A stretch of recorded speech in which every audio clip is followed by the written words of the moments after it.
Happy the when God is there and love fills everywhere. When it's you and it's the prayer and it's the everywhere. Happy the home where God is there. Mm. Everywhere.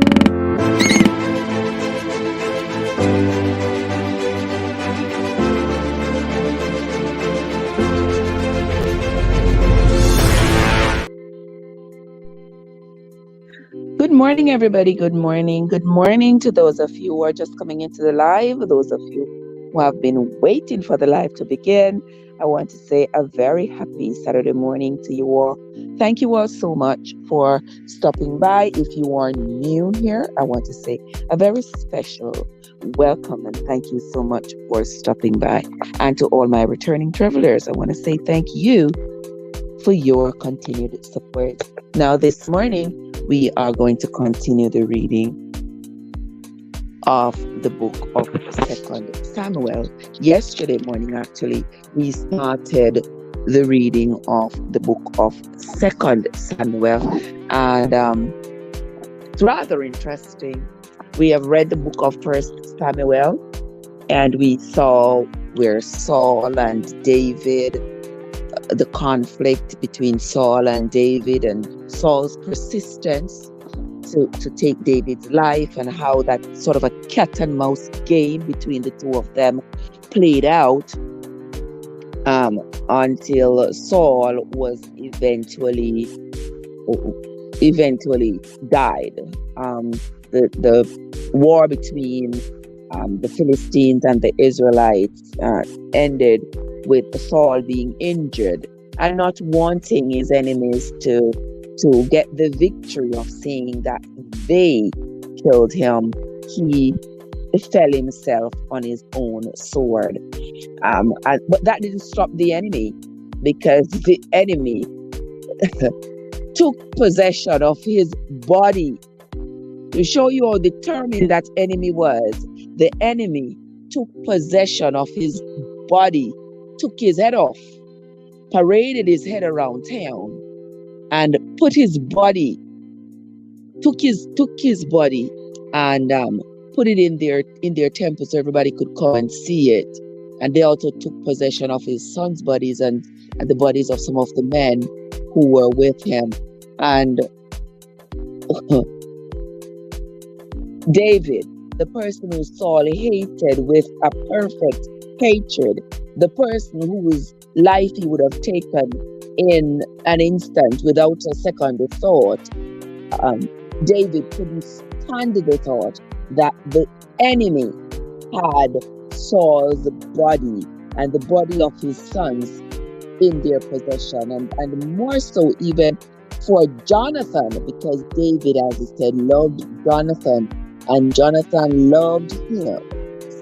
He described it as more than any woman could love him.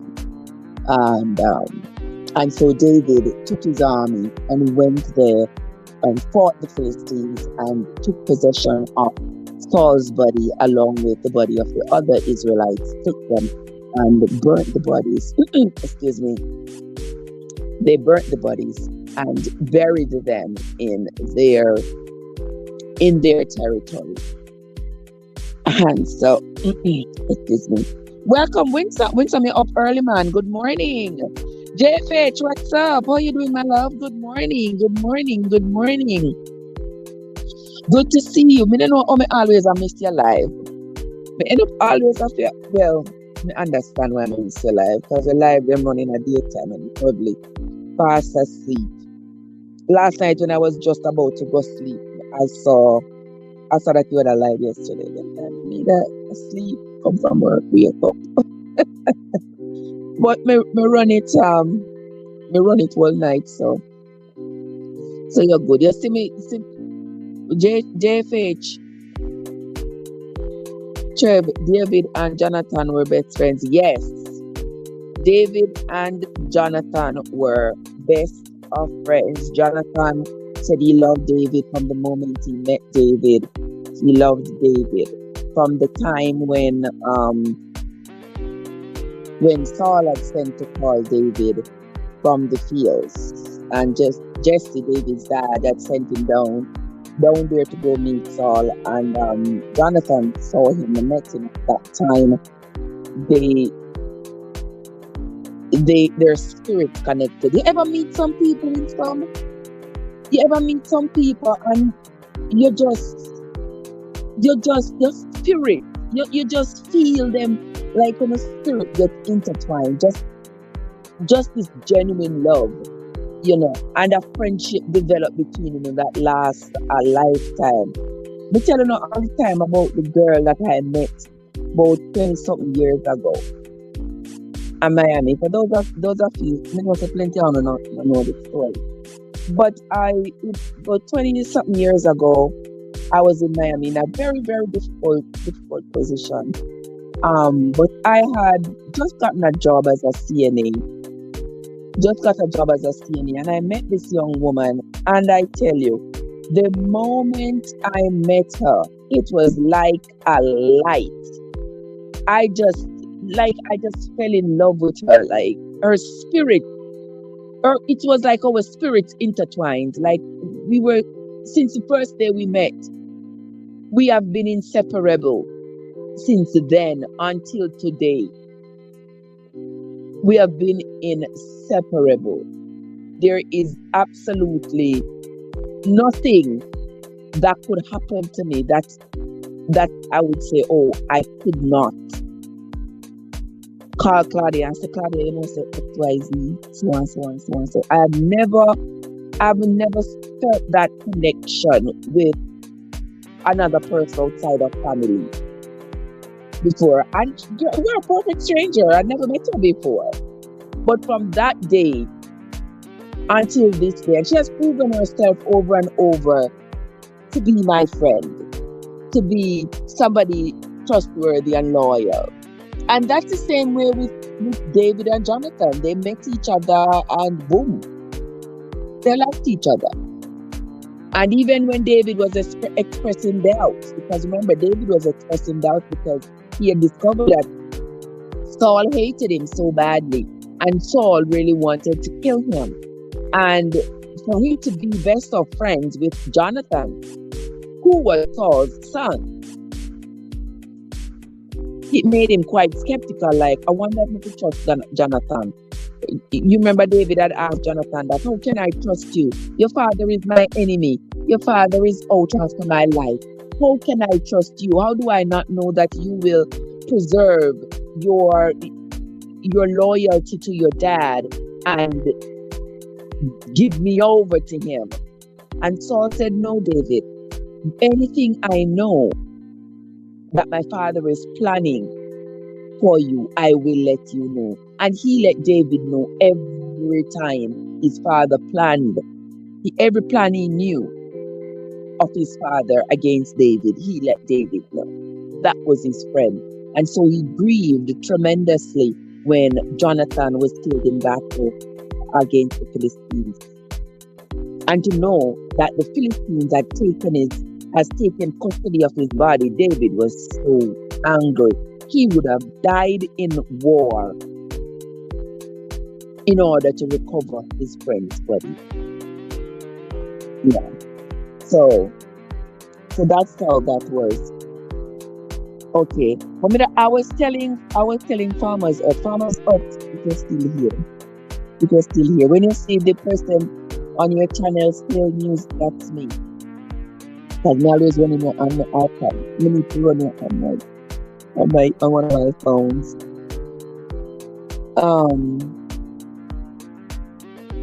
Winsome says, yes, you just stick to the... Yes, Winsome. Yeah, you just, Yes, we do something. Yes, Trev, to go to school and move up. Of course, win some. Of course, it's a win some. I've come a long way and still got a mighty long way to go. Yeah, I've come a long way, my child.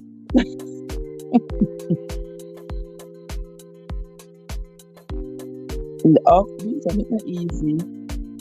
It's not easy. Since I've been in America, trust me, I haven't had an easy time. You never have no easy time because I haven't had like anybody to like support me to say, all right, you go to school, I support you. I never had nobody. I've had to work like a horse, always getting disappointments, always work, go to school, work while going to school, then uh, me bring the kids up, me have the kids to work, take care of them. Girl, it's been hell. But I can still give thanks. I still give thanks for every morsel. When some says Saul was jealous, yes, Saul was very jealous, very, very jealous of David. He was very jealous. Getting a little bit long.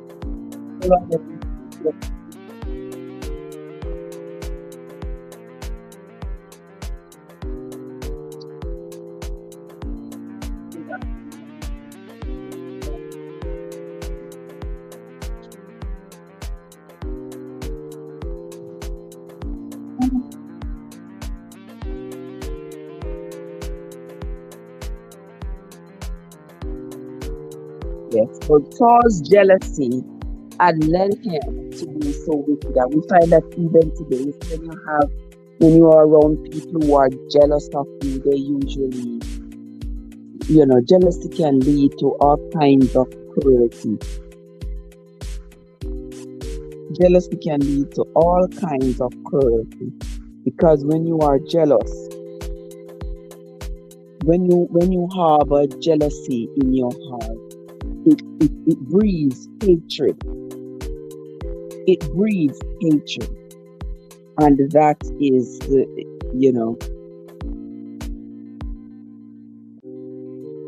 hatred is something that will eat you from the inside out. Hatred will eat you from the inside out. Okay, Winsome said, a bad man him have. Exactly, Winsome. You understand? Yes, bad man in have.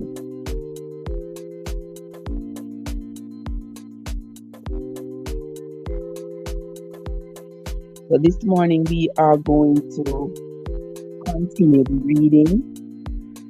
So everybody who is here, don't forget, guys, hit your like button. If you have not subscribed to the channel, now is a good time to do so. And if you wonder what we do over here every morning, every single morning we come over here, we read the Bible. We are no theologians over here. We do not try to indoctrinate, and we do not endorse any particular religion or any denomination. What we do, however, is try to read the Bible for ourselves so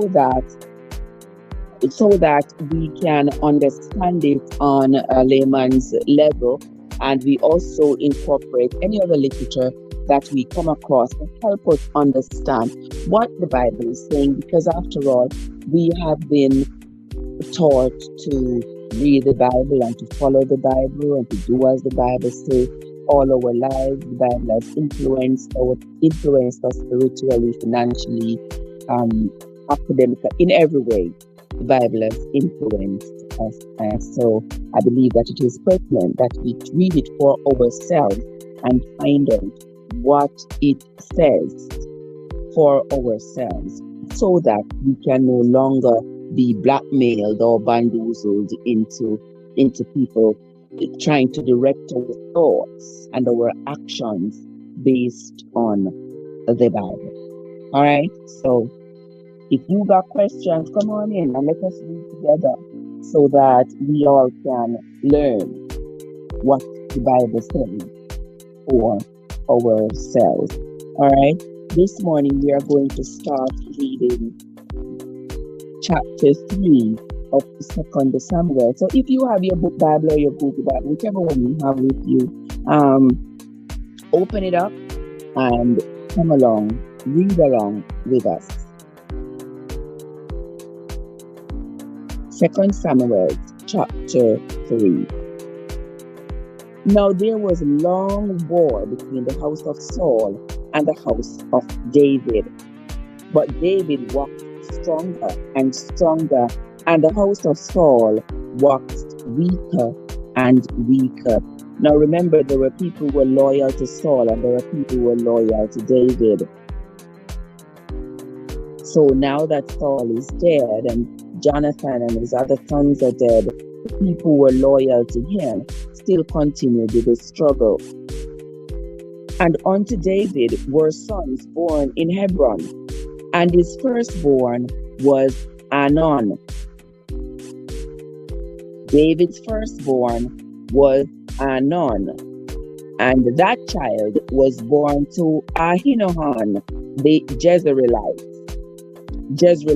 You remember David was married to the Jezreelite, that was Ahinoam. He was also married to Abigail. Abigail was Nabal's widow, and he was also married to Michal, that was Saul's daughter. But after he had gone to war and come back, Saul had given Michal to somebody else to marry. Okay, let us move right along to verse 3. And his second, Chileab of Abigail. So Chileab was David's second son that was born to Abigail, the wife of Nabal the Carmelite. And the third, Absalom, the son of Maacah. Oh, okay. So here we see, did David marry somebody else? Or did he take unto himself another wife? Okay, guys, this is interesting because so far we only learned that David was married to Michal, that was Saul's daughter. We never heard anything about him having any kids with her. We know that when he went to battle, Saul gave Michal to somebody else, but then David married the Jezreelite, who was Ahinoam. And then he married to Abigail, that was Nabal's widow. So now here in 2 Samuel, let's start again at verse 2. And unto David were sons born in Hebron, and his firstborn was Amnon of Ahinoam the Jezreelite. So he had his first child with Ahinoam, his first son, that was called Amnon. And his second son was Chileab. He was born to Abigail, the wife of Nabal the Carmelite. And his third son was Absalom, the son of Maacah. Okay. This is probably one of his concubines. But let's read on and find out. His third son, Absalom, the son of Maacah, the daughter of Talmai, king of Geshur. Okay. And the fourth was Adonijah, the son of Haggith. Who was Haggith? Okay, I'm sure we'll find out. Okay, so his fourth son was Adonijah, the son of Haggith, and his fifth son was Shephatiah, the son of Abital. Did you all know David had all these sons, guys? And had all these children with all these women? I didn't know that. I did not know that. But now I do. So follow with me, guys, as we read along. Let's see how many baby mamas. Let's see how many baby mamas David had. Remember, David was chosen by God, you know. All right, so let us see how many baby mamas David had. We gone 5 already. verse 5 of chapter 3 of 2 Samuel.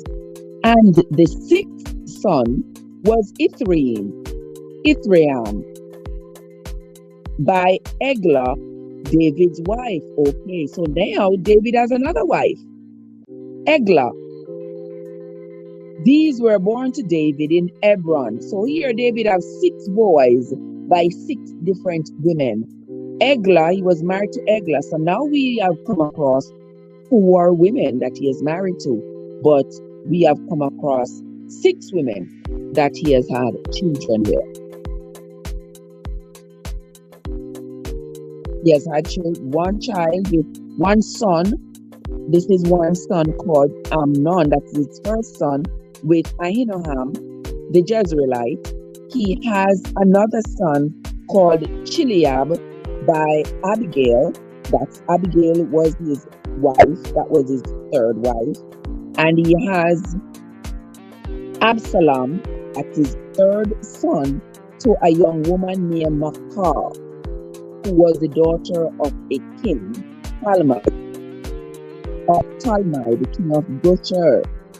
And he also has a 4th son, Adonijah, that was born to a woman named Haggith. And now he has his 5th son, Shephatiah. He's had that one with a woman named Abital. And his 6th son, Ithream, was born to a woman named Eglah, who here it says was his wife. So now we know of 4 wives. Okay? Come on, guys, you all follow me in your Bibles and let us decipher this by ourselves. Let us do this. Verse 6 of chapter 3 of this book of 2 Samuel. And it came to pass, so in church, then just to break order here, that in church they're not going to read this to us. You know why? Because it would go against their teaching. It would cause us to question.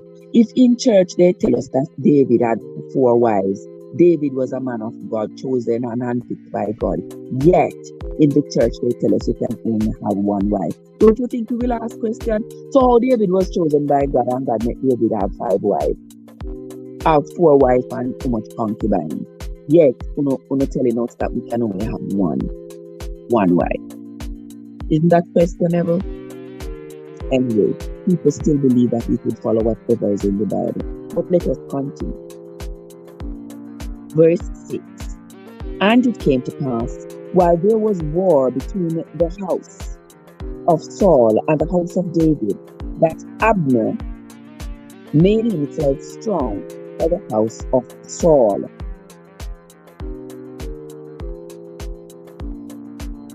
Okay. And Saul had a concubine whose name was Rizpah, the daughter of Aiah. Okay. And Ishbosheth, I believe Ishbosheth, wasn't Ishbosheth Saul's son?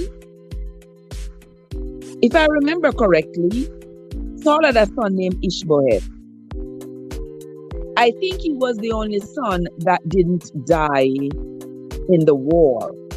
But the other 3 died in the war. Because remember when we read the 1 Samuel, it said Saul died that day along with his 3 sons. But we know he had 4. But let us continue. Yes, Trev. But this is in the past. African have more than 1 wife. No. Win some. We are reading the Bible to understand what we have been forced to understand all our life. Forced to believe. We're trying to understand it. In Africa, people still have more than 1 wife. Are they following the old biblical traditions? Chances are yes, they are. But now, how are we to say what traditions in the Bible we are going to abandon and which ones we are going to take along with us? Which ones we're going to continue generation after generation? Which ones we're going to abandon? Because if we are following the men who were the teachings, the principles of the men who were taken by God, who were chosen by Him, men who were being led by Him, if we are following that principle, then we have a lot of questions more than answers. At what point did we believe and agree that, well, a man should not have more than one wife? I'm sure we're going to find this in the Bible as we read along. You see, we're starting the brain box. You know, I say I can't have my brain box. I can't have, I don't know where she is now. I don't know which part she is. She must have gone and get her act together. I don't know. But anyway, let us continue. We are on to verse 7 of chapter 3. And it came to pass, while there was war between the house of Saul and the house of David, that Abner made himself strong for the house of Saul. And Saul had a concubine whose name was Rizpah, the daughter of Ahiah. And Ishbosheth said to Abner, Wherefore hast thou gone in unto my father's concubine? Yes, so Ishbosheth was indeed Saul's son. I know I ain't too rusty in the brain. So Abner had made himself king in Saul's house. And Ishbosheth, Saul's son, asked him if he was sleeping with his father's concubine, who was Rizpah. Then was Abner very angry for the words of Ishbosheth, and said, Am I a dog's head, which against Judah do shew kindness this day unto the house of Saul your father, to his brethren, and to his friends, and have not delivered thee into the hand of David, that thou chargest me today with a fault concerning this woman? So do God to Abner, and more also, except as the Lord hath sworn to David, even so I do to him. So do God to translate the kingdom from the house of Saul, and to set up the throne of David over Israel and over Judah, from Dan even to Beersheba. And he could not answer Abner a word again, because he was afraid. So here, Ishbosheth, who was Saul's remaining son, was questioning Abner, because Abner had taken up the position of, he was in charge now. He was running Saul's house because Saul was dead and his 3 other sons were dead. So here is Abner. He has taken up position. So now Ishbosheth, the remaining son, is asking him, Abner, you have taken up position in my father's house. You are claimed to be now the authority here. Are you also sleeping with my father's concubine named Rizpah? And Abner wasn't having it. He was angry. What you take me for? What you take me for? You take me for a dog's head? And that's interesting that he said that word. You take me for a dog's head. What you think? You're going to just come in here and just come sleep with your father concubine just like that? Trev, we do a lot of thinking. You know that is true. I do a lot of thinking when it comes to the stuff that we are being told to do. Don't get me wrong, guys. The teachings in the Bible that say do not steal, do not kill, those teachings, I don't think those teachings are, even though they were given to Moses for the children of Israel, I don't think those teachings would be irrelevant in this time of our lives, because we see how stealing and killing can destroy humanity and all those other commandments. that we see. However, all the other events that have been written about in the Bible, and the way how the Bible continues to push forth different people as being men of God, men who were chosen. It's almost like they were the leaders. Their actions were the actions to be emulated by the people. And you see the things that these people do, it makes you want to question. Like, how come these people were so wicked? How comes these people went against the commandments? How come they went against the commandments? Yes, they were considered to be people of God and people whose actions the others were expected to emulate. So it does leave a lot of question, but we are still going to be reading the Bible from beginning to end so that we can either find answers to those questions or be left baffled. One way or the other, we are going to read it. And I see Courtian, what's up? How are you doing, Courtian? So good to see you, my love. Thank you so much for coming. It's a beautiful Saturday morning. And I want to say welcome. Thank you so much for stopping by. I sincerely appreciate you, my love. All right, let us continue the reading.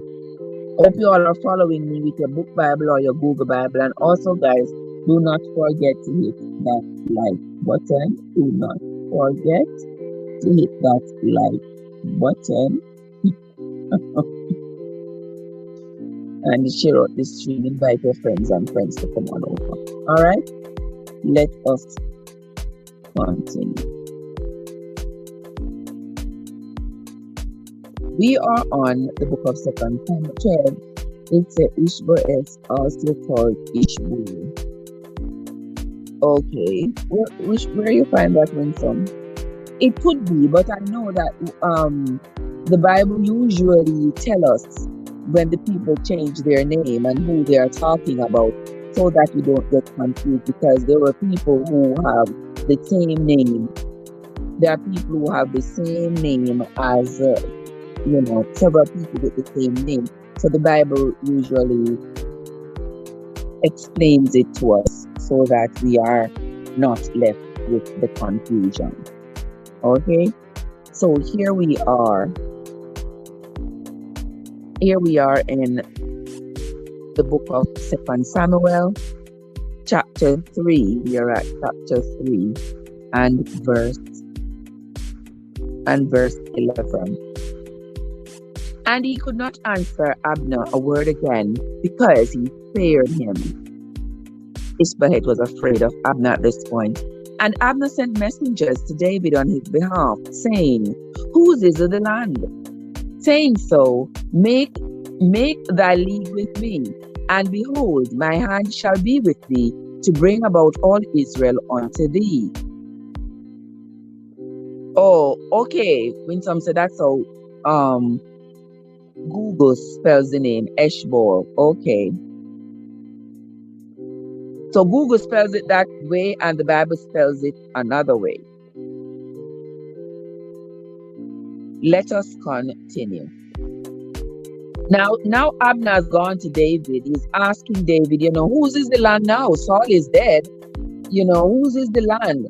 Can we get together? We are all Israelites. Can we get together and can we shake hands? Can we reach across the aisle to each other and, let peace reign? Let's see what David says. And he said, "Well, I will make a league with thee. But one thing I require of thee, that is, thou shalt not see my face, except thou first bring Michal, Saul's daughter, when thou comest to see my face." Okay, so here Abner has taken over Saul's kingdom. And now Abner is sort of stretching out an olive branch to David.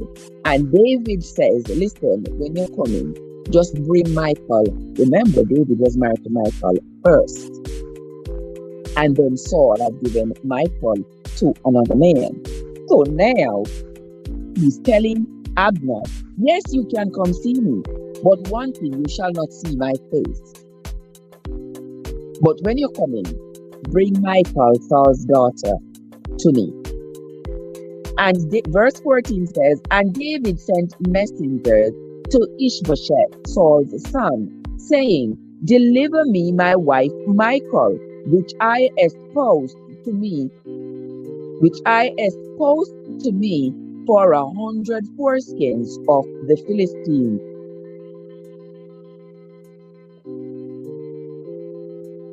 Okay.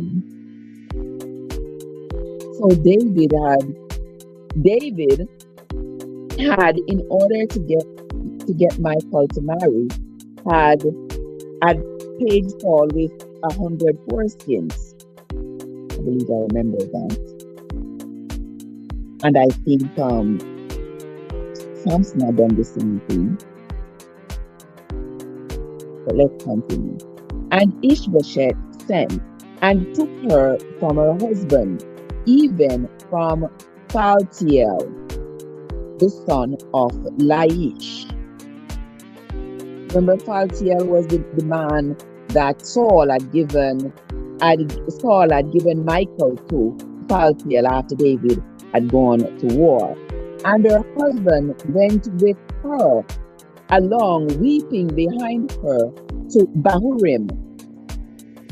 Then said Abner unto him, go, return. And he returned. So imagine the king sent from the wife, because David still considered Michal to be his wife.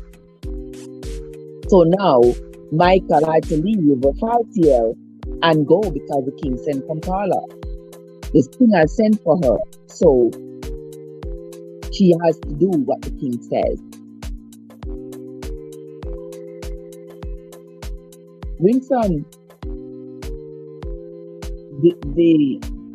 the last time I was reading it,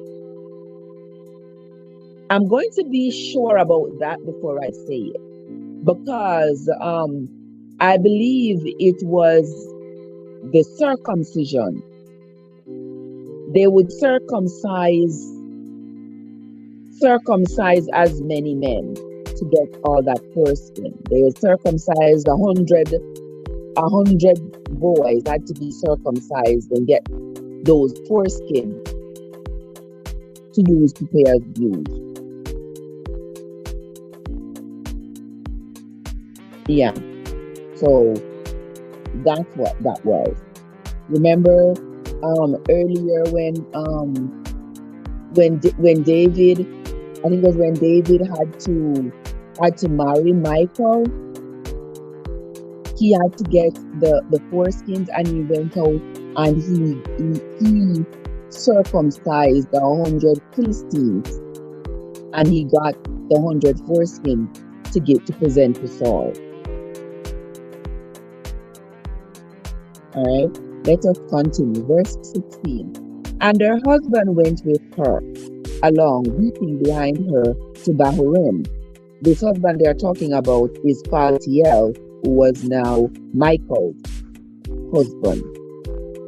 Then Abner said unto him, go, return. And he returned. So Abner said, turn back where you're going. Do not follow anymore. But Google say it's a pay.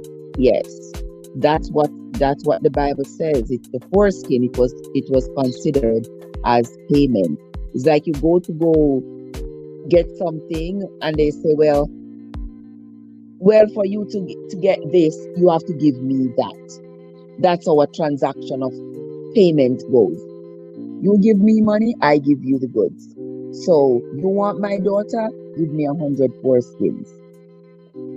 And 100 foreskins wasn't hard to get those days, because remember, they just grab a man, cut off his foreskins, and let him go.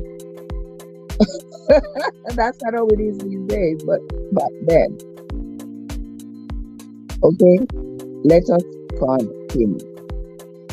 Verse 17. And Abner had communication with the elders of Israel, saying, He sought for David in times past to be king over you. I mean, you all have been wanting David to be king over you for a long time. Now then do it. For the Lord has spoken of David, saying, By the hand of my servant David, I will save my people Israel out of the hand of the Philistines and out of the hand of all their enemies. And Abner also spake in the ears of Benjamin. And Abner went also to speak in the ears of David in Hebron all that seemed good to Israel, and that seemed good to the whole house of Benjamin. Now when he said that he spoke with Benjamin, at this time I don't think that was Benjamin, the person Benjamin, but the inhabitants of the place they called Benjamin, which was the place that was given to Benjamin. Because by this time, Benjamin had been dead. By this time, I believe all of Jacob's children were dead. It was only their descendants that remained. Okay, let us continue. Verse 20. So Abner came to David in Hebron, and 20 men were with him. And David made Abner and the men that were with him a feast. And Abner said unto David, I will arise and go, and will gather all Israel unto my lord the king, that they may make a league with thee, and that thou mayest reign over all that thine heart desireth. And David sent Abner away, and he went in peace. And behold, the servants of David and Joab came from pursuing a troop, and brought in a great spoil with them. All right, so David's servants and Joab had gone out to war.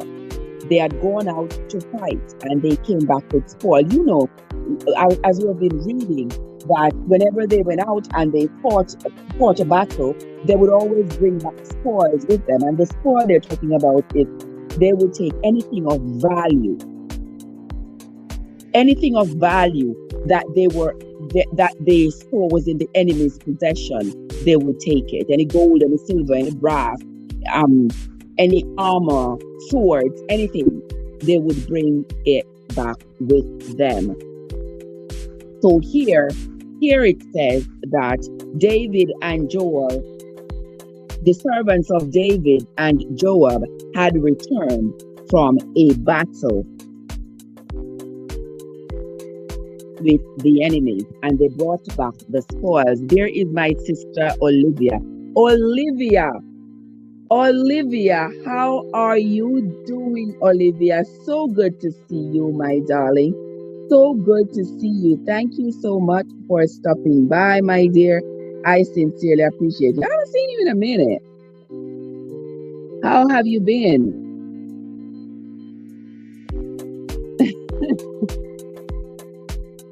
How have you been, Olivia? Good to see you, my love. All right, let us move right along. Verse 22 again. And behold, the servants of David and Joab came from pursuing a troop, and brought in a great spoil with them. But Abner was not with David in Hebron, for he had sent him away, and he was gone in peace. So Abner is now gone back to Saul's place. Verse 23, when Joab and all the host that was with him were come, they told Joab, saying, Abner, the son of Ner, came to see the king, and he had sent him away, and he is gone in peace. Then Joab came to the king and said, What hast thou done? Behold, Abner came unto thee. Why is it that thou hast sent him away, and he is quite gone? Thou knowest Abner, the son of Ner, that he came to deceive thee, and to know thy going out and thy coming in, and to know all that thou doest. And when Joab was come out from David, he sent messengers after Abner, which brought him again from the well of Sirah. But David knew it not. All right, there is another part of the story. There is another part of the story. So this is what happened right there.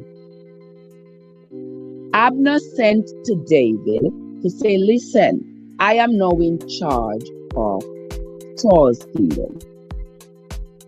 Let us make peace with each other. So David said, okay, come, but when you come, you shall not see my face. And when you come in, bring Michal, my wife. That was Saul's daughter, who David was married to. He said, bring Michal when you come in.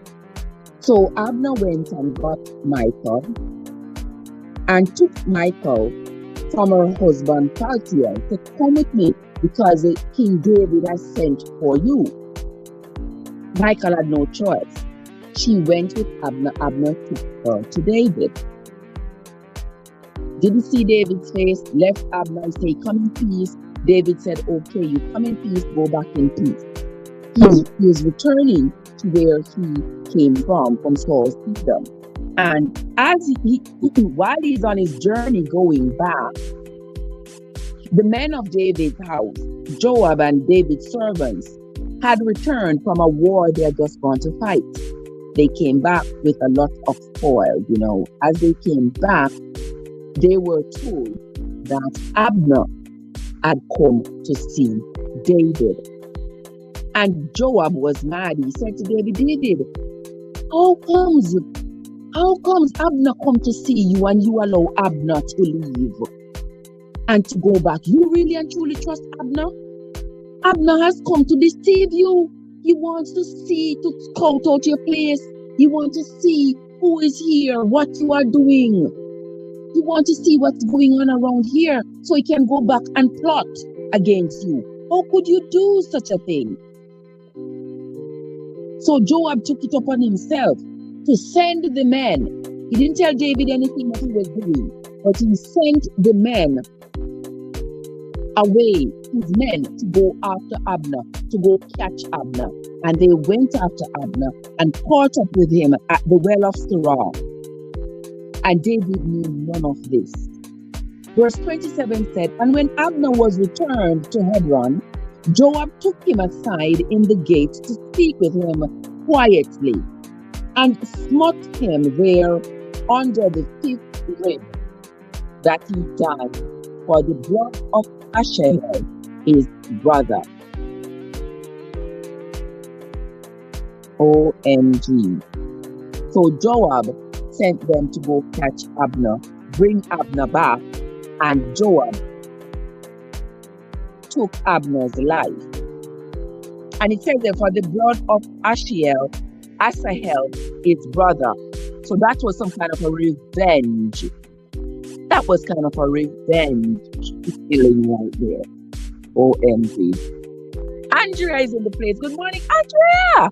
Good morning, my love. Andrea says she missed the certain replay. Girl, that I sister. Who won the game yesterday? Win some. As we know, I know win some. It was Arely who won the game yesterday. Arely won, but since Winsome is the runner-up, Winsome is in Jamaica. So Sister Winsome is gonna get the credits. And Sister Winsome now stop remind me, say, Trev, and Mr. Well want the little credit, so you just hurry up and send it home.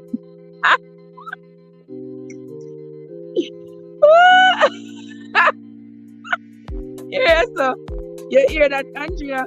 Winsome said she was answering for you because she knows that you would have matched up the quiz. Oh my gosh. So here we are, moving right along, my lovely people. Here we are. So apparently Joab's brother Asahel was killed at some point. And he believed Abner was responsible. So now he has taken a revenge against Abner by taking Abner's life. And afterward, when David heard it, he said, I and my kingdom are guiltless before the Lord forever from the blood of Abner, the son of Ner. So David has basically absolved himself from any responsibility for the death of Abner. He said, let it, excuse me. And he said, let it rest on the head of Joab and on all his father's house, and let there not fall from the house of Joab one that hath an issue, or that is a leper, or that leaneth on a staff, or that falleth on a sword, or that lacketh bread. So he says, everybody in Joab's house, if you're using a cane to walk, if you are sick, if you are a leper, everybody in Joab's house is responsible for the death of Abner because Joab did that killing. So Joab and Abishai's brother, Joab, Abishai, okay. Let's move on. Verse 30. So Joab and Abishai, his brother, slew Abner because he had slain their brother Asahel at Gibeon in the battle. So you see all these people are just revenge after revenge after revenge. And David said to Joab and to all the people that were with him, rend your clothes and gird you with sackcloth and mourn before Abner. And King David himself followed the bier. And they buried Abner in Hebron. And the king lifted up his voice and wept at the grave of Abner, and all the people wept. And the king lamented over Abner and said, died Abner as a fool dieth. Are we crying for him and then calling him a fool at the same time? Let's do that again. Verse 33. And the king lamented over Abner and said, died Abner as a fool dieth? Thy hands were not bound, nor thy feet put into fetters. As a man falleth before wicked men, so fellest thou. And all the people wept again over him. Okay, so it's like David was saying, Abner, why you didn't fight back? Why didn't you fight back? Your hands weren't bounded, your feet weren't bounded. And you just stand up there, man, just push this sword in your ribs just like that. And so they wept over Abner. And when all the people came to cause David to eat meat while it was yet day, David swore, saying, so do God to me, and more also, if I taste bread or aught else till the sun be down. And all the people took notice of it, and it pleased them. So whatsoever the king did pleased all the people. For all the people and all Israel understood that day that it was not of the king to slay Abner, the son of Ner. So David didn't agree with the slaying of Abner. He didn't think Abner was a threat to him. And so he was very angry with Joab and his brother Abishai for taking the life of Abner. And he was also mad at Abner, like, Abner, just come up there, make the man and kill yourself. You just turn up there, so you not fight, they never tie you up, no, nothing. You not fight for your life. You just turn up there and make them kill you. So he was angry. And the king said unto his servants, know ye not that there is a prince and a great man fallen this day in Israel? Verse 39, and this is the last verse of chapter 3 of the book of 2 Samuel. And I am this day weak, thou anointed king, and these men, the sons of Zeruiah, be too hard for me. The Lord shall reward the doer of evil according to his wickedness. So here we see in chapter 3 the death of Abner, the son of Ner, by Joab, who had revenged Abner for the killing of his brother Asahel, who was killed in battle, who Joab had killed in battle. Abner had killed Asahel in battle, and so Joab and Abishai took revenge and killed Abner. They are heartless. Oh yes, in some. You see these people took death as nothing. They just know that if they took out your head, you're dead. If they stick you with their sword, it's just, I don't know. But then again, they were at war, and it's like the same thing when our country go to war with others. It's the same. You think we hear half of the slaughters that they commit over there? Wherever they go for war, we don't hear the half of it, because it is kill or be killed. Chapter 4 of the book of 2 Samuel. And when Saul's son heard that Abner was dead in Hebron, his hands were feeble, and all the Israelites were troubled. And Saul's son had 2 men that were captains of bands. The name of one was Baanah, and the name of the other was Rechab. The sons of Rimmon, of Rimmon, a Beershathite, of the children of Benjamin, for Beeroth also was reckoned to Benjamin. So Beeroth was the area where Benjamin had been given. Because remember, all the children of Israel, all of Jacob's children, had the descendants of them were given different plots of land.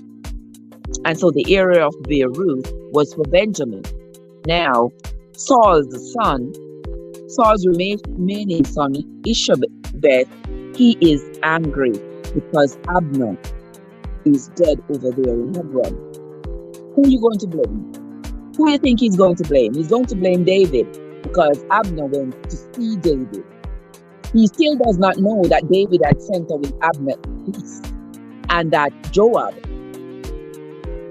and his men had pursued Abner, brought him back to the kingdom and slain him. And David didn't even know anything about the killing until after it had happened. But how is he going to defend himself and say, well, I didn't know anything, I didn't know. Now let's see what Saul's remaining son is going to do after hearing that Abner had been killed over there in Hebron. Let's move on to verse 3 of chapter 4. And the Beerothites fled to Gittaim and were sojourners there until this day. And Jonathan, Saul's son, had a son. Okay, I didn't know that Jonathan had a son. And Jonathan, Saul's son, had a son that was lame to his feet. Oh, he was crippled.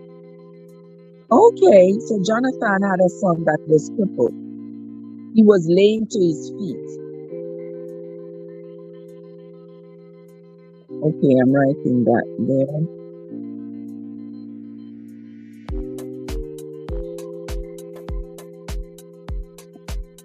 He was 5 years old when the tidings came of Saul and Jonathan out of Jezreel, and his nurse took him up and fled. And it came to pass, as she made haste to flee, that he fell and became lame. And his name was Mephibosheth.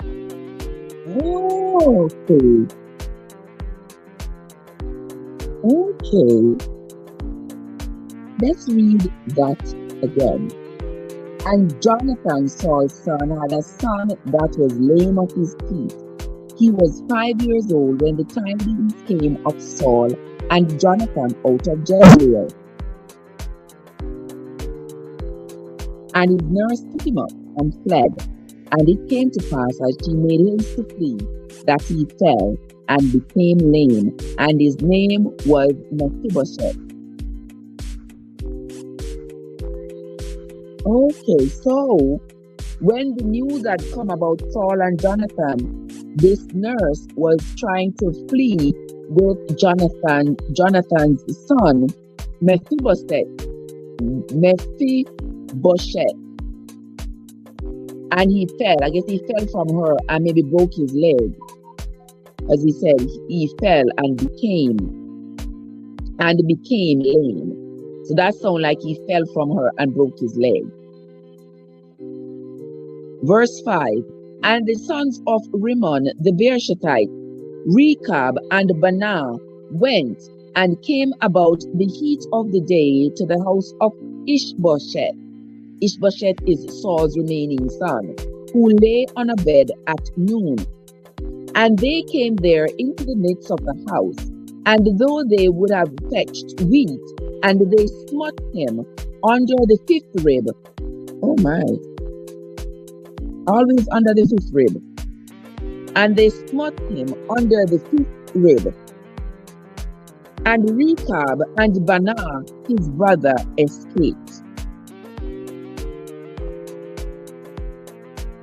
For when they came into the house, he lay on his bed in his bedchamber, and they smote him, and slew him, and beheaded him, and took his head, and got them away through the plain all night. So Rechab and Baanah were the ones who were responsible for Ishbosheth's death. Ishbosheth was Saul's remaining son. And they brought the head of Ishbosheth unto David in Hebron, and said to the king, Behold, the head of Ishbosheth, the son of Saul, thine enemy, which sought thy life. So here, look at this now. All these people are still carrying revenge, for revenge against Saul for David, while David have already forgiven Saul. David have already moved on. David is not fighting again against Saul and Saul's people. But here, that is how political loyalty is. This is how political loyalty is. These people, they might fight the manly, they might fight the Siaga. They might fight one another and kill one another. And after Michael and Siaga going up on stage and shaking and hand and hugging and saying no more political war, I saw that, not to digest here, but I saw that after I grew up and examined that thing, I thought it was such a farce. That whole thing there where Siaga and Manley were claiming to be making peace. All these things I think came, had some biblical roots, because the Bible talks about how the garrisons and how the people were loyal to the leaders of the garrisons. And it's the same thing that happens in Jamaica, where there are areas that are straightly politically PNP and areas that are straightly by politics, JLP. And the leaders know these areas and know that these people are loyal to them. And so they uphold it. So how in the world are we ever going to get togetherness when the leaders oppose that the people in their garrisons fight the people in the other garrisons in the name of loyalty to them? So when I examined that action, I was a little bit flustered by it. I was like, really? So they are indeed admitting that they know that the war that is carrying on between these factions are indeed carried out in their name. But they are not telling the people not to, because they know the political advantage it gives them. But they are here coming on stage, hugging and shaking hands to tell the people, listen, we are at peace, so you all should be at peace too. But it's a mixed message, because they are not giving up the advantage they get from these people fighting and killing each other. The same thing here, you see? There are those who are loyal to Saul, there are those who are loyal to David. And here, these men who are loyal to David, they travel all the way from Hebron to go all the way over into Saul's place to go take the life of his other son, his one remaining son. And they took his head off. They took off the head of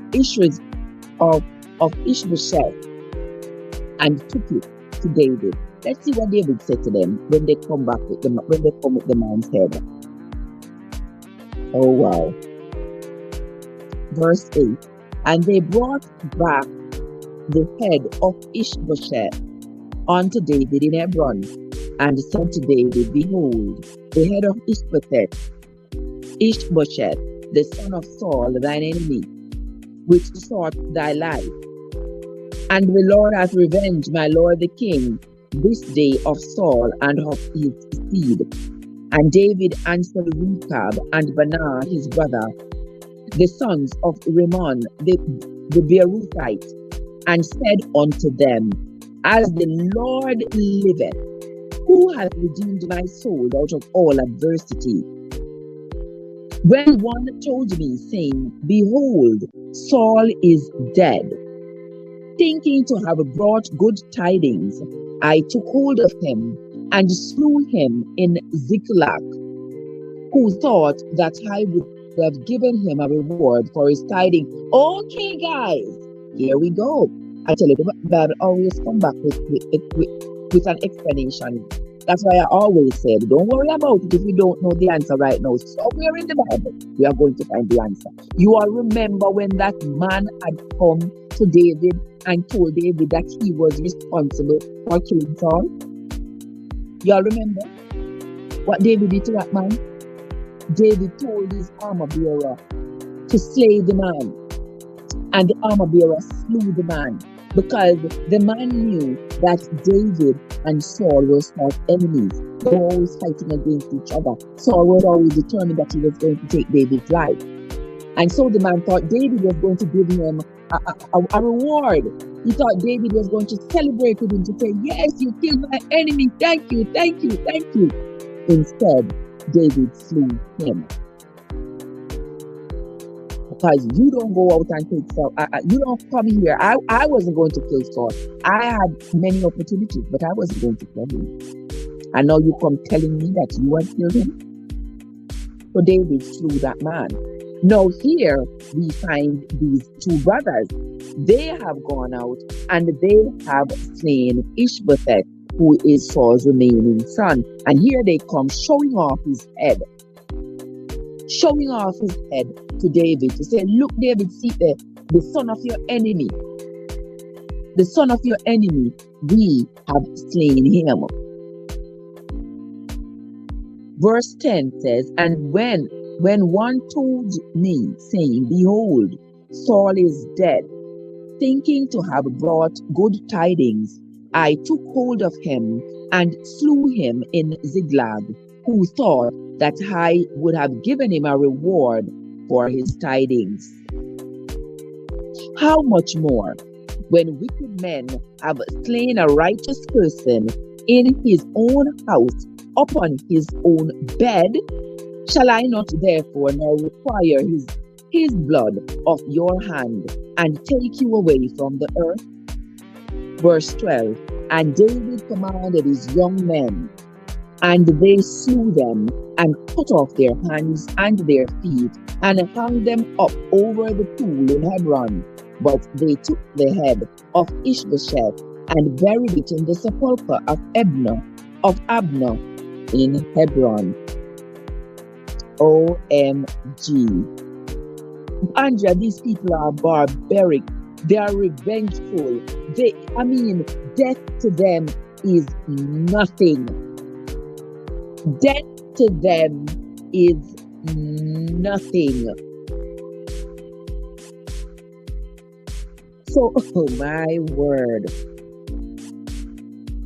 So Rechab and Baanah took it upon themselves to go to go and find Ishbosheth, to revenge Ishbosheth, because Ishbosheth is Saul's son, and they know that Saul and David were always at war, but by this time Saul has been dead.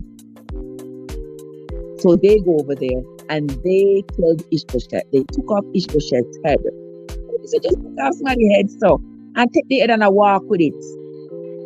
They took the head back to David to show David, to prove to David that they had killed Ishbosheth. And David was mad. So he ordered for the two of them, Rechab and Baanah, to be killed. And so they were killed. They took off their hands, they took off their feet, and they hung them up. That's sort of like a disgrace. The same thing that, the US did to Saddam, remember? Yeah, the disgrace. They have to disgrace you to show you off, to make you have no dignity whatsoever. No dignity at all. And that's what they did. And then he took Ishbosheth's head and buried it with Abner. Because remember, he had buried Abner over there in Hebron, because that's where Abner was killed. So he buried the head of Ishbosheth in Abner's sepulchre. Wow. I tell you, the Bible is something else. I tell you, my friends. The Bible is something else. You cannot read too much of the Bible at once.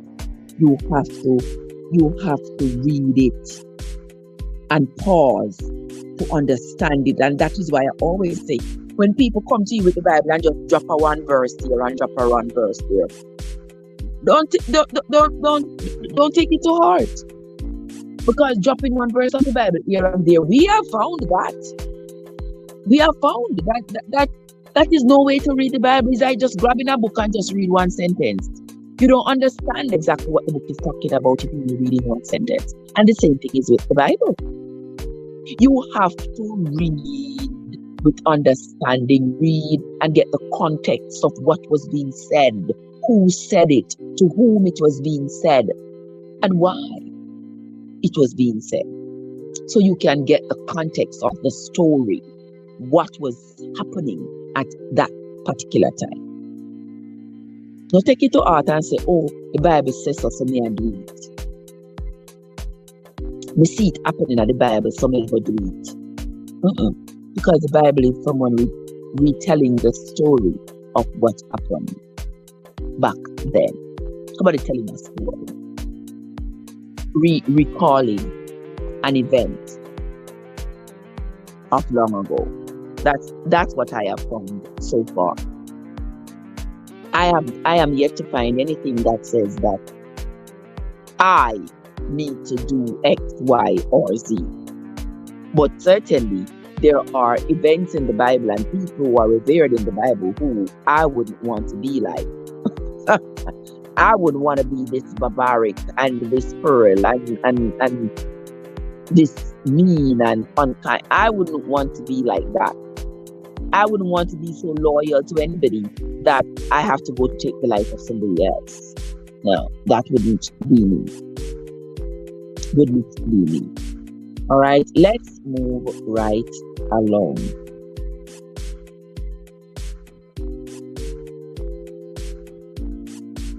We are reading now from Card. Are you that? Card has come, guys. Good morning, Card. How are you doing? Card has arrived, my people. Card has arrived. Winsome been asking for you from morning, Winsome says, oh, wait, Card there, Card the brain box. Winsome say, I Card the brain box. Where Card there? Bring Card come in. So Winsome, there she is. She has come. She has come. And this morning we are going to read. We are going to read verse chapter 5 as well of the book of 2 Samuel. The morning is a little bit chilly. And I opened the windows and the breeze is cold coming in.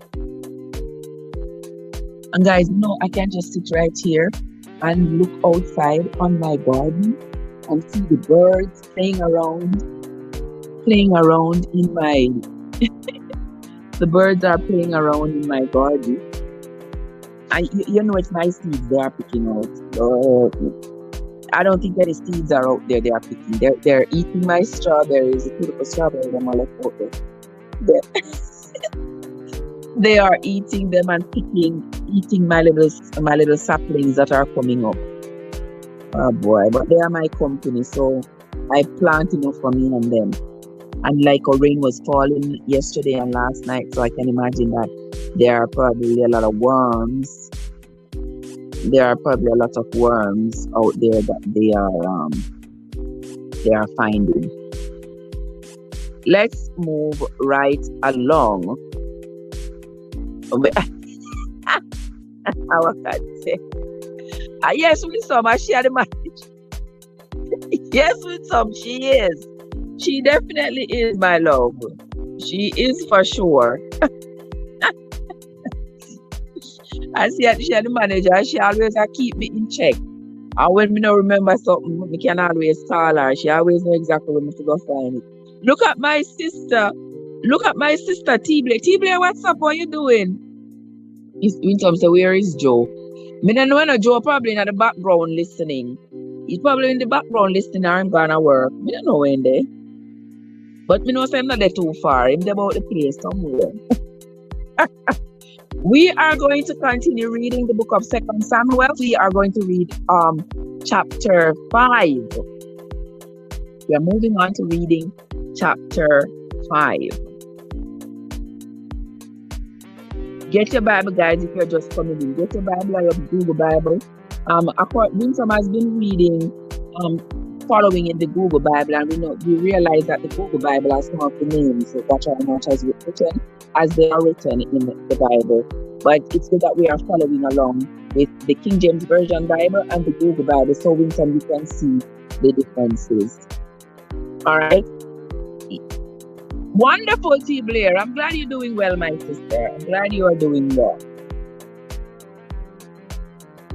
Let's move along onto chapter 5. Then came all the tribes of Israel to David unto Hebron, and spake, saying, Behold, we are thy bone and thy flesh. So here all the tribes of Israel are coming now to the king to say, remember, we are one people. We are bone of thy bones, we are flesh of thy flesh. We are your people. We are your people. Let me see what's the implication of that. What is that supposed to mean? What is that supposed to mean to David?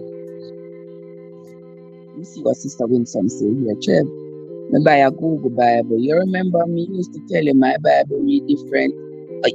Oh, so your Google Bible. Your Google Bible have modern translation, so I can imagine that it is going to read different. I can imagine.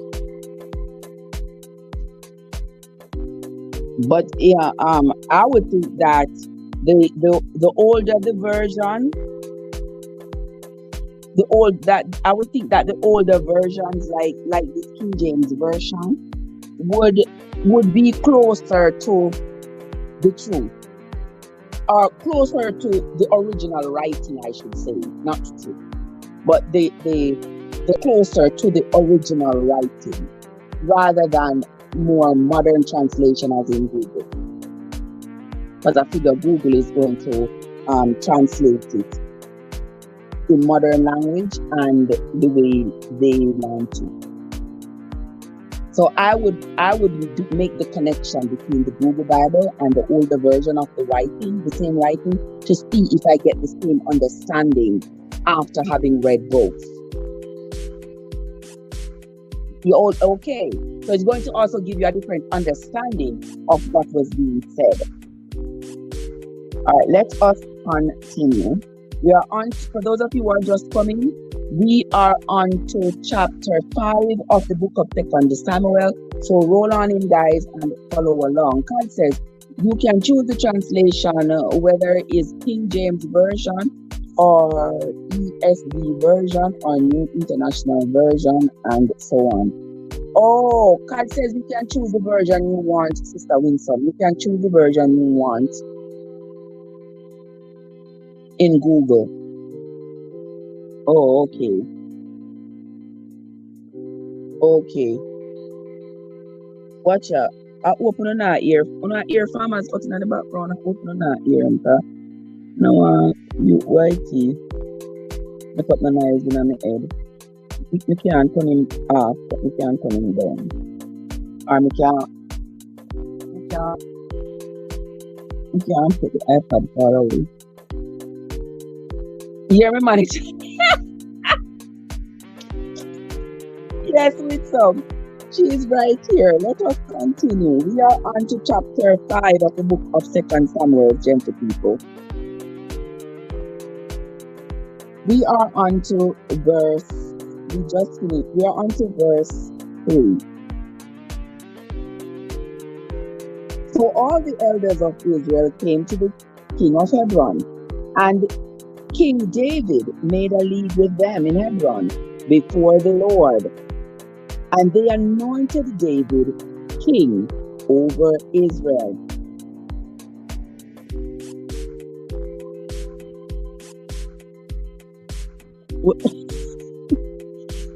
Welcome into the live, guys. Thank you all so much for coming. Thank you all so much for stopping by. Those of you who are new here, I want to say a very, very special welcome to you. Thank you so much for coming. If you have just come into the live, you have not yet hit the like button, now is a good time to hit that like button. Share out the live stream. Invite your friends and your friends' friends to come on over into the live stream. Come on over into the live stream, my friends. How much you are reading at work today? I'm only reading chapters. I'm ending at chapter 5 today. We will continue reading tomorrow. So come, those of you who are just coming into the live, don't forget to hit that like button. Don't forget to hit that like button, my friends, and share out this stream. Invite your friends and friends to come on over into the live stream. All right, let us continue. We are on to chapter 5 of the book of 2 Samuel. And now that Joseph has come in, Joseph! See, Joseph, let me tell you, that Joseph wasn't too far away. No, I tell you that Joseph was somewhere in the background. Then came all the tribes of Israel to David unto Hebron, and spake, saying, Behold, we are thy bone and thy flesh. Also in time past, when Saul was king over us, thou wast he that led us out and brought us in Israel. And the Lord said to thee, Thou shalt feed my people Israel, and thou shalt be a captain over Israel. So here they are saying to David that, remember, even when Saul was ruling over us, we knew that the Lord was leading you. So here we are, we have come to thee. We are bone of thy bone, we are flesh of thy flesh. We are one people. You almost forget, please don't forget next time. They say we want you to rule over us. So all the elders of Israel came to the king of Hebron, and King David made a league with them in Hebron before the Lord, and they anointed David king over Israel. David was 30 years old when he began to reign, and he reigned for 40 years. So David was anointed king when he was king over all Israel when he was 30. And he reigned for 40 years until he was 70 years old. In Hebron, he reigned over Judah for 7 years and 6 months. Because remember, he was king over there in Hebron. He was king over there in Hebron. But now they had appointed him king over all Israel. Joe, why you wait so late? You have someone beside you. Not gonna allow Joseph, not gonna leave Joseph alone,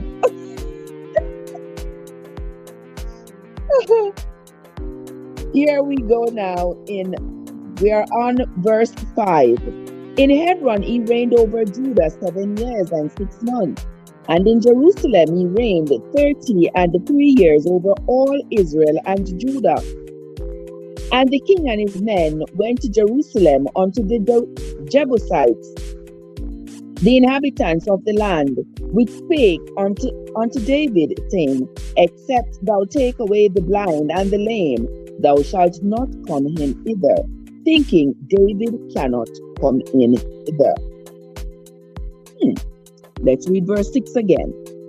And the king and his men went to Jerusalem unto the Jebusites, the inhabitants of the land, which spake unto David, saying, Except thou take away the blind and the lame, thou shalt not come in hither, thinking David cannot come in hither. So they thought that David was either lame or blind, so he couldn't come. He wouldn't be allowed in.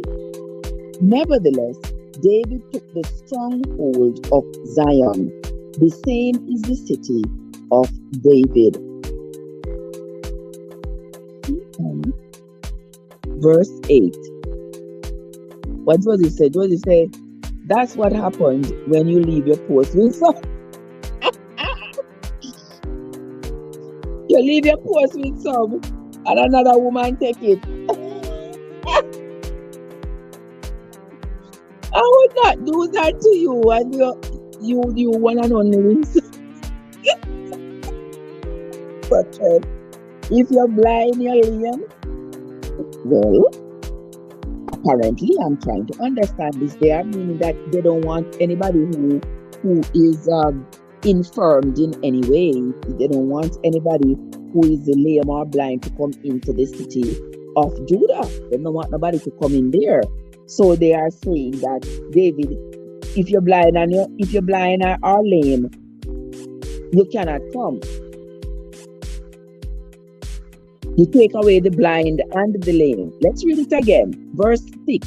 And the king and his men went to Jerusalem unto the Jebusites. That's the King David and his men. And inhabitants. And the king and his men went to Jerusalem unto the Jebusites, the inhabitants of the land, which spake unto David, saying, Except thou take away the blind and the lame, thou shalt not come hither. So not coming here with nobody who blind or lame, thinking David cannot come in either.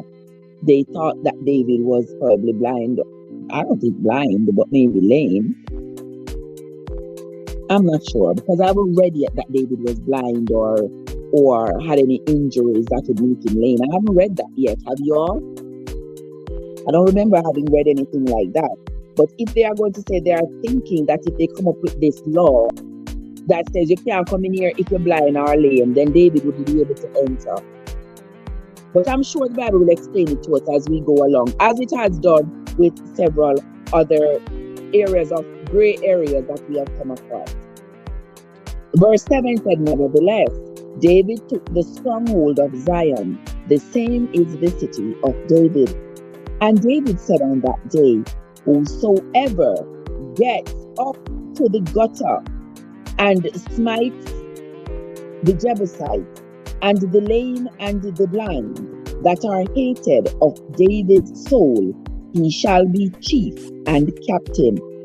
Wherefore they said, The blind and the lame shall not come into the house. When some say Joe mouth sweet like a Jamaican man mouth. Only Jamaican man mouth sweet, so you know, so that is true though. Jamaican man mouth sweet to true, you know. Sweet bad, them tell you the sweetest things. All when I lie them I tell. Them say I tell you the sweetest things. Let's move on. We are on to now verse 9. So David dwelt in the fort and called it the city of David. And David built round about from Milo and inward. And David went on and grew great, and the Lord God of hosts was with him. And Hiram, king of Tyre, sent messengers to David and cedar trees. Okay. Around back in Genesis, we read about Hiram, king of Tyre. He sent messengers to David, and he sent cedar trees, and he sent carpenters, and he sent masons, and they built David a house. So now David is in Judah. So now they are building him a house over there in Judah. Now he's king. He's king over Jerusalem. He's still king. He's still king over Hebron. Because the two kingdoms have now been joined together. Verse 12 said, and David perceived that the Lord had established him king over Israel. Was it a perception? Oh, the earthly men had made him king. So the Lord hasn't agreed with it. Let us continue. Okay. And David perceived that the Lord had established him king over Israel, and that he had exalted his kingdom for his people Israel's sake. And David took him more concubines, and wives out of Jerusalem, after he was come from Hebron, and there were yet sons and daughters born to David. So now see how much concubine and wife and concubine David have. I keep wondering what would make them want to marry some women and not marry others. I am thinking that the women that they marry were the women whose fathers were probably wealthy, were probably leaders and rulers who had something that they could inherit.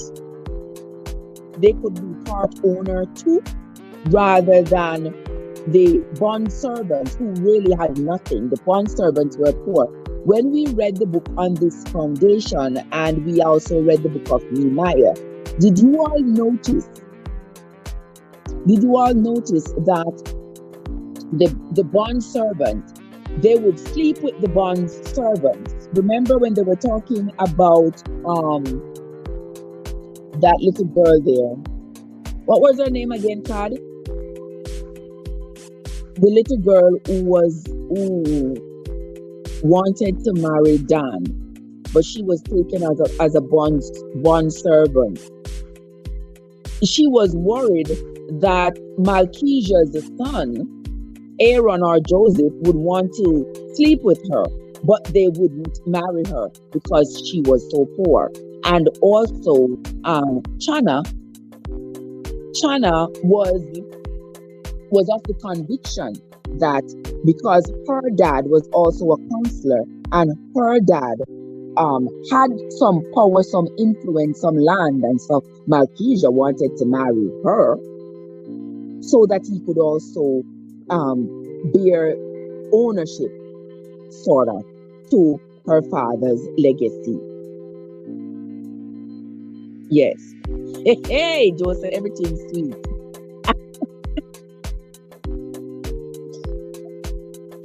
Okay, so here David was marrying some, but only having kids with others.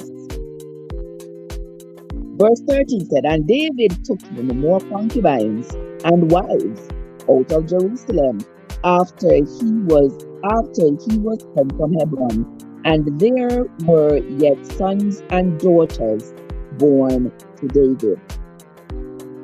And these be the names of those that were born unto him in Jerusalem: Shammua, Shobab, Nathan, and Solomon.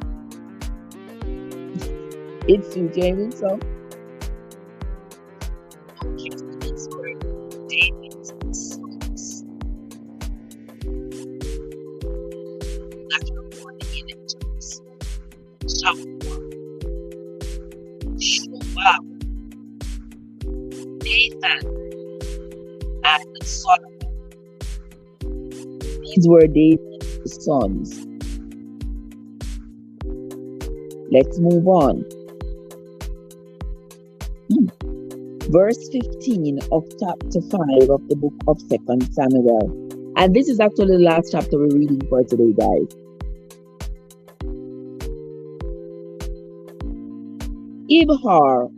Ibhar also, and Elishua, and Nepheg, and Japhia. Those are some other sons that were born to David, you know. And Elishama, and Eliada, and Eliphalet.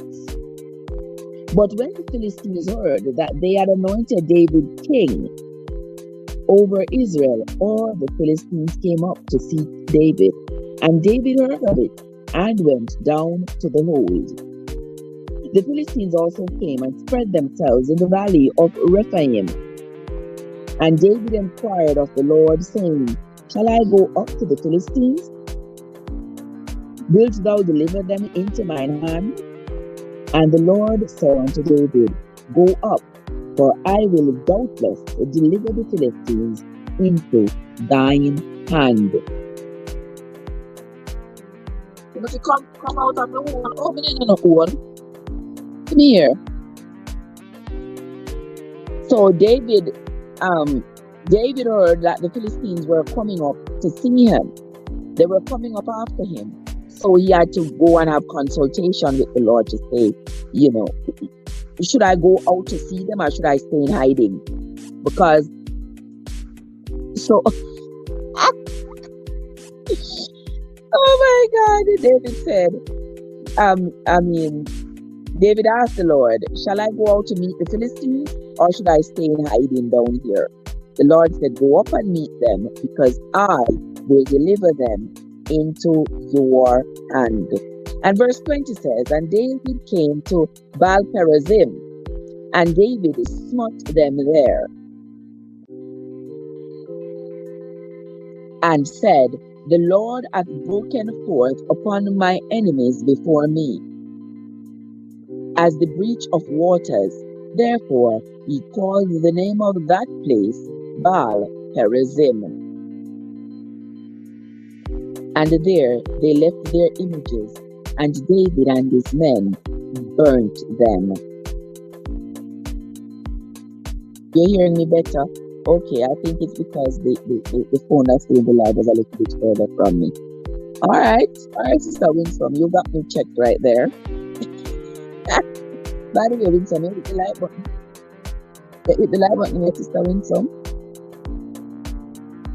You're not saying no. And you've been here, you've been the first one here. All right, let us continue. We are on to now verse 21 of chapter 5 of the book of 2 Samuel.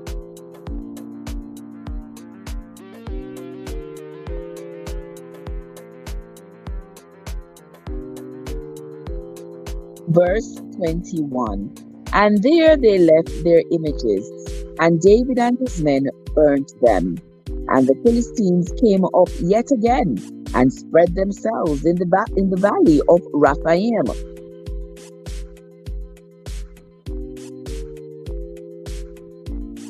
Okay.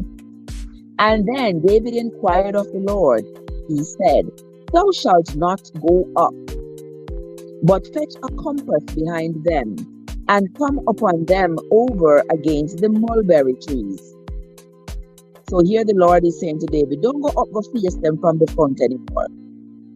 Face them from behind. Go attack them from behind the mulberry trees. And let it be, when thou hearest the sound of a going in the tops of the mulberry trees, that then thou shalt bestir thyself, for then shall the Lord go out before thee to smite the host of the Philistines. So here David is consulting the Lord when he should and shouldn't go up to meet the Philistines, to fight with the Philistines, because you know that if he goes up when the Lord said he shouldn't go, that he is not going to be victorious. So he has to do his consultation with the Lord. You ever see even in modern days here, when they are going to war, when the US going to war, they always go consult the Pope. You ever notice? They go consult the Pope and get the Pope to bless them as they go to war so that they can be victorious. And even when many of their soldiers die in battle, you notice them always come back and say them name. They always claim to have won the battle. They've been fighting now in Iraq for over 20 years. In Iraq? 20 years in Iraq? More than that. They've been fighting in Iraq. As they fight in Iraq from 9/11 up in 2001. That's 22 years ago. And they fight Saddam from back then, before that. Because remember that the first Bush went to war with Saddam, and then the second Bush went to war with Saddam, carrying out the wishes of his father, the first Bush. And then tell lie and say that Saddam have weapons of mass destruction, and go destroy. How do you figure go Saddam, go destroy Saddam's weapon of mass destruction, when if Saddam have weapon of mass destruction, he must preserve his country and his fight. But Russia have weapon of mass destruction, we not go there. America have weapon of mass destruction, we not destroy the weapon of mass destruction. Which other people around the world have weapon of mass destruction? But we're not going after them. We're not go after them. Alright. Winsome say, I would train him stuff. I would train him Winsome. The mulberry. You know mulberry, I want fruit, you know. It's sweet. If you go up on the channel, Joyful Julie, go on my friend Joyful Julie channel. I always see it. You know, when I went to Miami the other day, I was gonna buy a mulberry tree, but then said the mulberry tree can go in Carolina. But me never didn't want to have to carry across state line. And but I haven't seen it here. But the mulberry them sweet. Nice, them have this like how raspberry, that's the same way they are mushy like raspberry. But they grow on a tree, they are purple and they shape like they have red mulberry and purple mulberry. But the same how the skin of the raspberries, that's how their skin is. And they're almost shaped like strawberry. But they are very, very nice. If you go on Joyful Julie have a tree, and she's always showing off her mulberry tree, especially when it's in CC. I mean, never do one video of it when we go Miami, because the phone wouldn't pick up the internet. That's why I never do it.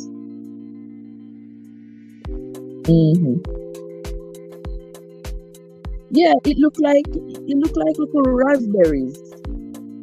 You know, or raspberries here. Would that be like I wouldn't say like a strawberry, but it would have that same look, almost like a strawberry-ish, but more like a raspberry. It don't look like blueberry, because blueberry just round. It don't look like blueberry at all. It more look like raspberry. Yeah, but it's shaped like it's shaped like strawberry.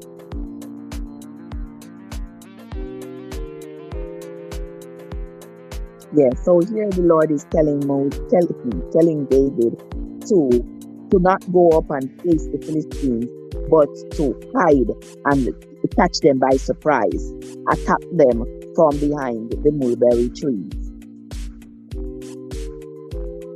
And he says, when you hear the sound of a going up in the top of the mulberry trees, I think that is the Lord saying to David, when I'm going to rustle, I'm going to give you a sign, and the sign is going to be a rustling on the top of the mulberry trees. And when you hear that rustling, then you shall get up and go out and smite the Philistines. verse 25, and this is the last verse of chapter 5 of the book of 2 Samuel. And this is the end of the reading for this morning. And David did so, as the Lord had commanded him, and smote the Philistines from Geba until thou come to Gaza. So David did as the Lord had said. That's what God says. That's what you call a fixed fight. That is sure. That fight was fixed because the Lord had told David which direction to go to get the Philistines by surprise and to destroy them. And David did as the Lord had told him, and he was able to smite all the Philistines from Geba all the way to Gaza. He smote each and every one of them. All right. So here we see David is winning. David is the Lord's anointed. David is now ruler over Jerusalem. David is now king over Jerusalem. And boy, is he living the life of a king. He has wives and concubines and children, and he's just having children. I cannot wait to find where in the Bible it says that a man cannot have more than one wife. Here is David being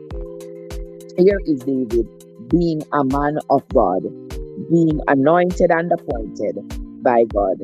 David has all these wives. We still don't know the exact number. We don't know the exact number of wives that he had, because the Bible tells us about the children. It tells us about the children in chapter 3 of 2 Samuel. It tells us about these wives and concubines that he had. Here it says that verse 2 says, and unto David were sons born in Hebron. So when he was over there in Hebron, his first son Ammon was born to his wife Ahinoam. And his second son Chileab was born to Abigail. And then he had Absalom. And Absalom was born to Maacah. And he had his 12th child, Adonijah, was born to Agit. And the 5th one, Jephthah, was born to Abitah. And the 6th was born to Ephraim.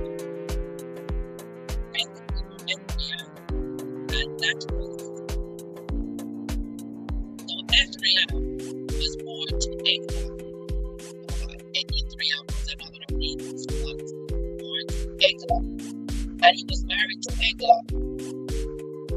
So here he has wives and concubines all over the place. And now he's in Jerusalem and he's having the feast of his life. He's having wives and concubines and everybody's having children. He spent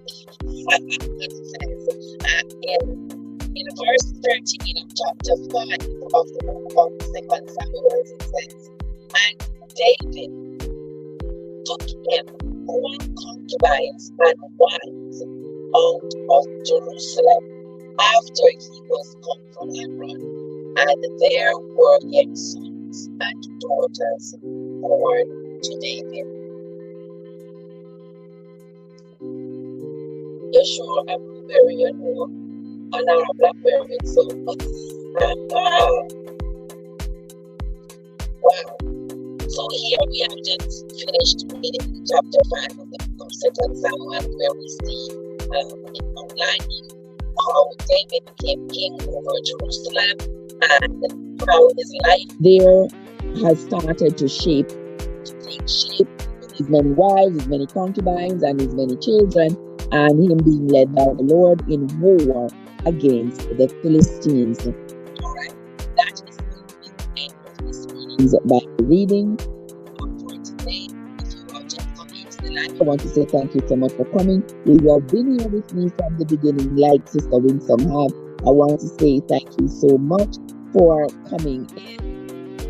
Thank you so much for staying. I sincerely appreciate all of you joining me. I am enjoying reading it for us, because that's the only way we are going to know what exactly is in the Bible and what is not, is if we read it for ourselves. And that is our quest, is to read it for ourselves, so we are familiar with the stories that are in the Bible and also its teachings. And that is going to be the end of the reading for me for this morning. Thank you, Joseph, Dad, Winsome, Andrea, T. Blair, Jamaica Farmers Hut, Winsome, it's Olivia was here as well, Andrea, and several others. Everybody who came into the live this morning, I want to say thank you all so much. I sincerely appreciate you all. Now go ahead, my friends, and have yourselves a great Saturday. I know it's going to work, and the others of you are going to work. Go have yourselves a great day, guys. We will meet again sometime this morning, maybe in the mornings. We will meet. So go ahead and have yourselves a great day, everybody. Until next time, this is Trev from Trevessence, where your journey matters. Have a good day, guys. See you all.